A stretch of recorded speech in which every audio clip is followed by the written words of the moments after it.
Hoje, o Novo Notícias recebe a psicóloga organizacional e membro do Conselho da Comissão de Psicologia do Trabalho e Organizações do Conselho Regional de Psicologia do Rio Grande do Norte, a doutora Lana Souza. Nós vamos conversar sobre a vivência dos funcionários de telemarketing, dos atendentes de telemarketing que trabalham nas empresas de call centers, principalmente aqui no Rio Grande do Norte, que essas são empresas que têm uma grande presença no nosso mercado.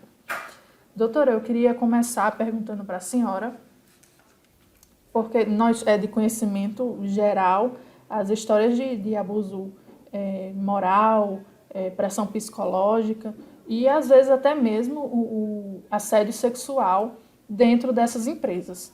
E eu queria saber como essas situações podem afetar o dia a dia do trabalhador. Ok, Narielle. Primeiro eu queria agradecer, né? E também parabenizar pela matéria, porque é bem instigante o tema. Isso é longo, dá uma tese de mestrado aí, viu? De doutorado. Bem, e parabenizar também, porque 4 de julho é o dia deles, né? Do operador de telemarketing, que agora estão até mudando um pouco essa nomenclatura, né? Para operador de teleserviço, porque abrangeu tanto com a questão da tecnologia que avançou isso, né? E assim, dizer que, primeiro contextualizando, de acordo com a classificação brasileira de ocupações, o CBO, essa função de operador de telemarketing, ele tem, você trabalha, ele é meio fatiado, digamos assim, né? Não sei se esse é o termo mais correto, mas você pode ser ativo, receptivo ou trabalhar híbrido, né? O ativo está muito ligado à questão das vendas, onde o operador está ali, ativamente liga para o cliente, oferece um produto, ou às vezes ele tem que ligar para fazer uma cobrança, enfim. E o receptivo é aquele que só recebe a ligação, geralmente muito específico para os trabalhos do SAC, que é o Serviço de Atendimento ao Cliente, né? E tem aquele que trabalha híbrido. E esse tipo de atividade, a carga horária deles é de 6 horas. Eles têm 15 minutos para um descanso e eles têm 5 minutos para ir ao banheiro. Então, por aí você já vai mais ou menos imaginando no dia a dia como é que é todo dia essa rotina, né? E aí o que é que a gente pode dizer? Negativamente, de cara a gente já percebe a questão das coisas que é direto no corpo, como dores musculares, a posição que você está, questões de ergonomia, né? Da LEPO, lesão por esforço repetitivo, que acontece muito nesse tipo de atividade. Só que o conjunto de tudo isso, ele afeta diretamente o psicológico do operador, né? Então, essa demanda todinha, ele vai ocasionar estresse, vai ocasionar irritabilidade, né? Porque você está ali trabalhando às vezes com dor e tudo. Muitos vão apresentar um quadro de insônia. Então, no dia a dia, além disso tudo, eles trabalham muito monitorado. Existe o monitor, a pessoa, a monitora, no caso ali, né? Eu já trabalhei nessa função, viu, Marielle? Há Sério? muitos anos atrás, em Curitiba, né? No início da minha vida aí, eu trabalhei nessa atividade. Então, existe a pessoa que é monitora, ela tem um computador onde estão todos os outros conectados ao dela e ela vê tudo, horário que você entra, a hora que você põe pausa, é tudo monitorado, é tudo gravado, a sua entonação de voz. Então, periodicamente você é chamado, ela liga a fita ali e mostra para você, olha, tá vendo? Nesse momento aqui você falou de uma maneira mais agressiva. Enfim, isso de certa forma, provoca muito estresse no colaborador. E aí, acontece muito, como você estava falando, a questão do assédio moral. Graças a Deus eu não vivi isso, mas eu sei que existe, que é uma realidade, né? Então, o assédio moral, ele é muito presente. E o que é pior, muitas vezes esse assédio, ele não é da hierarquia do colaborador. Às vezes é do seu colega que está do seu lado, que começa todos os dias com aquilo. Você é lerda, você é muito lenta, e vai fazendo esse tipo de colocação que vai provocando, de fato, um assédio moral. Muitas vezes tem o aval do gestor, né? E aí, o que é que acontece? Muitos colegas acabam entrando na onda e quando você pensa que não, é todo mundo contra aquele, provocando todos os dias. E isso é extremamente desgastante. A pessoa vai para casa, tem muito trabalhos publicados com relação a isso, de choro, né? Da pessoa, porque precisa, acaba se sujeitando. Os danos são realmente muito complicados. Agora, eu acho muito interessante fazer um parênteses aqui com relação à questão do assédio, porque não é só o colaborador que perde com isso, a empresa perde muito com isso, porque a imagem dela fica arranhada no mercado de trabalho. A gente tem aí na mídia empresas famosas, não vou citar nome, todo mundo sabe que já é fichinha carimbada, né? Desse tipo de questão. Então, as pessoas já sabem, vixe, tal empresa faz isso, isso e isso, sem falar que para a empresa isso tem um custo. Se você ficar, gera muita rotatividade, isso acaba fazendo esse colaborador saindo, ela tem esse custo que é alto, não é barato, de um processo seletivo, e ainda tem as questões de ações trabalhistas, porque isso dá, se comprovado, vai dar dano moral. E você pode entrar com essa questão. Então, perde os dois. No dia a dia, é nocivo para os dois, tanto para o empregado como para o empregador. Sim. Certo? Como a senhora falou, esse é um mercado de porta de entrada para muitos jovens no mercado de trabalho, né? Esse tipo de empresa. E essas experiências negativas que os jovens passam pode ocasionar, como é que eu posso formatar?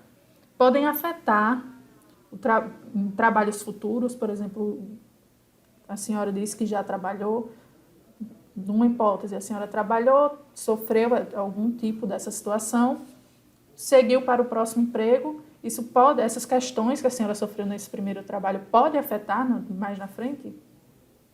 Sim, pode afetar sim. Eu diria, como porta de entrada, o pessoal até chama que é emprego trampolim, que as pessoas usam como empresa de passagem. Agora, essa questão de você levar essas coisas negativas para o próximo, ou isso afetar de uma maneira muito profunda a sua vida, vai depender de N fatores que dariam um outro tipo de matéria, né? Porque é a história de vida de cada um, como você reage àquilo que fazem com você. Então, tudo isso vai, de certa forma, influenciar como essas coisas negativas vão fazer com você lá na frente. Mas a gente sabe, como falei para você, eu não passei por esse tipo de coisa assim tão negativa. Mas eu já trabalhei em empresas de consultoria, fazendo processo seletivo, e já vivi uma situação de uma candidata que não compareceu ao primeiro dia de trabalho, né? Eu não sei, não sabia por quê, não entendia, de repente o esposo dela chegou lá para falar. Então, na hora que ela estava se arrumando para ir para a empresa, ela teve uma crise de choro muito grande, porque veio na cabeça dela todo o sofrimento dela do emprego anterior. E ela ficou imaginando se isso iria se repetir. Então, veja que para essa pessoa foi extremamente forte. É como se aquilo tivesse, aquele dia, ela se arrumando para ir trabalhar, veio à tona todo o sofrimento que ela passou, né? E aí teve essa crise de choro.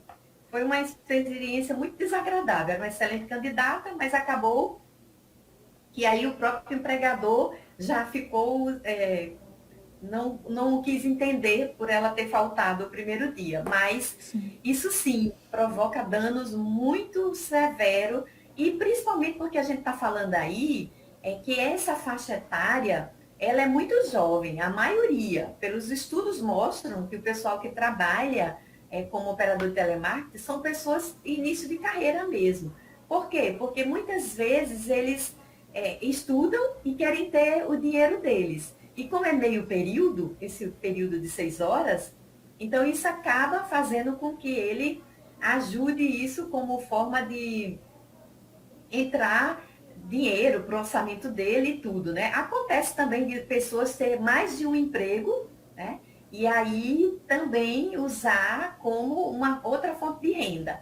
Mas realmente, quando isso acontece, pode sim provocar coisas muito negativas, embora que tem estudos mostrando também isso, que vai depender muito da história de vida de cada adolescente desse. E é por isso que já no início, quando essas coisas começou a vir muito à tona, há muito tempo atrás, foi se criado o ECA, né, que é o Estatuto da Criança e do Adolescente, que tem um tópico específico com relação a essa parte do trabalho, e também a lei de aprendizagem, que veio para colocar ordem na casa, né, e algumas questões para esses jovens. Mas isso pode sim provocar danos a esses jovens, podem sim.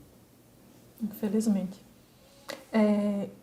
Levando em consideração todo esse cenário, como essas empresas deveriam agir para poupar a saúde de seus funcionários, tanto mental quanto física, né? Porque a saúde mental acaba ali refletindo na sua saúde física. Tem coisas que as empresas adotaram, né, muitas delas, por força da lei. Né? Então, elas acabam. Eu diria que é extremamente importante, até mesmo uma empresa pequena, porque ela não é obrigatório a ter um SESMIT, que é um serviço de engenharia e medicina do trabalho bem organizado, mas ela pode, de uma maneira geral, terceirizar ou fazer alguma coisa. Tem que ter isso muito bem detalhado, porque isso vai definir muita coisa, desde a parte ergonômica, de iluminação, né, de que isso é ruim, porque você também usa a sua voz, uma infinidade de coisas que isso vai estar atento. Também tem os programas, né, de controle de medicina ocupacional, que é extremamente importante para contemplar tudo isso para que o trabalhador ele esteja bem ali naquele ambiente, né? Então, eu diria que esse é o básico, que é extremamente importante que a empresa organize a casa dessa maneira. Um código de ética bem definido e que esses colaboradores também saibam sobre esse código de ética, né? Que não fique só lá guardado, né? Que ele possa ver e saber como que deve se comportar e saber se a empresa tá dentro das normas e tudo. Isso é extremamente importante. Dá oportunidade de crescimento, porque quando você entra numa empresa como essa, muitos garotos, eles imaginam, bem, eu vou ficar por um tempo, mas eu já vou imaginar que tem processos seletivos internos e que eu vou crescer dentro dessa empresa. Isso também, porque também tem dados mostrando que a vida útil, né, digamos assim, desse pessoal é em torno de 2 anos que eles ficam. Dificilmente você vai encontrar pessoas com mais tempo do que isso. Até porque traz outras complicações, dependendo de como você está lá com fone de ouvido, isso já tem a questão da audição, vários fatores, né? Por isso que eles só trabalham 6 horas, tem essas questões. Então, é muito importante que tenha essa coisa de plano de carreira na empresa definido, né? Isso não só vale para empresas grandes, não. Empresas pequenas, elas podem estruturar isso de uma maneira muito positiva. Claro que vai ter um topo, vai chegar uma parte lá que você não passa daquilo, mas as empresas menores. Mas é bom ele saber que ele vai entrar e que ele tem essa perspectiva de crescimento. Eu acho que isso é muito importante. Outra coisa também que eu acho fundamental é com relação à questão de a própria chefia promover esse ambiente, porque o que é que acontece? Muitas vezes, como eles são muito monitorados, existe questões de acirra competição. Né? Então, essa competição ela fica muito acirrada e isso não é legal no ambiente de trabalho, porque quando a pessoa chama para mostrar, olha, fulano, começa as comparações, né? Fulano conseguiu atender 100 pessoas, você só atendeu 50, e começa aquilo lá. Então, isso também é muito complexo, né? Porque vai mexer com o psicológico da pessoa. O ideal seria que eles pegassem pelo positivo, olha, que muito bom, excelente, você hoje conseguiu isso, isso motivaria para a pessoa ir mais adiante. E outra solução que tem sido muito utilizado agora com o aumento da pandemia, essas coisas todas, é a questão de uma tecnologia que eles chamam de URA humanizado, que são aquelas mensagens que você atende. Olá, você ligou, vamos já atendê-lo. E fica aquela gravação. E hoje, antigamente as pessoas reclamavam muito porque essa gravação era um robô e que não era humanizada, mas hoje você já tem gravações que é tão incrível que você pensa que você está falando com uma pessoa e não é uma pessoa que está do outro lado da linha, é uma gravação. Então isso é muito interessante porque eles estão humanizando isso. O que isso é interessante? Porque ele otimiza o tempo desse operador para ele fazer coisas mais interessantes e que ele também não seja tipo um robô, mas que ele possa pensar sobre o trabalho dele e que ele possa dar opinião sobre aquele trabalho dele, até de melhoria mesmo, porque ninguém melhor para dizer como eu posso melhorar algo se não é aquela pessoa que está executando a atividade. Porque ele está ali todos os dias, então ele sabe o que seria melhor para ambos, para ele e para o próprio cliente também, né? Então, hoje se usa muito essa tecnologia em função disso, otimizar esse tempo e o que é muito operacional, você pode jogar isso para a tecnologia e deixar o operador mais livre para fazer outras coisas que seriam bem interessantes. Então, a empresa que preza pelo colaborador dele, que visa isso, eu acredito que ela terá muito mais sucesso e bem menos questões trabalhistas aí no hall de problemas dela, né? Trabalhar com isso seria muito interessante. Olha, eu acredito que basicamente dizer que os dois perdem com isso, né? Como eu falei, tanto a empresa como empregado como empregador. Então é muito importante que se esteja atento com relação a isso, não só por força de lei, mas que os empresários, as pessoas que estão à frente, pensem muito nisso, porque as pessoas são tudo, né? Apesar de que eu amo tecnologia, mas isso eu ainda acredito muito no ser humano e que não tem essa de substituir o ser humano, não. A gente vai pegar atividades que são mais, digamos assim, braçal, mas que o ser humano ainda ele é extremamente importante. E por isso, incentivar essas pessoas, instigar elas, que elas mesmas tragam soluções para o dia a dia dela. E fora isso, Narielle, agradecer a você pelo convite.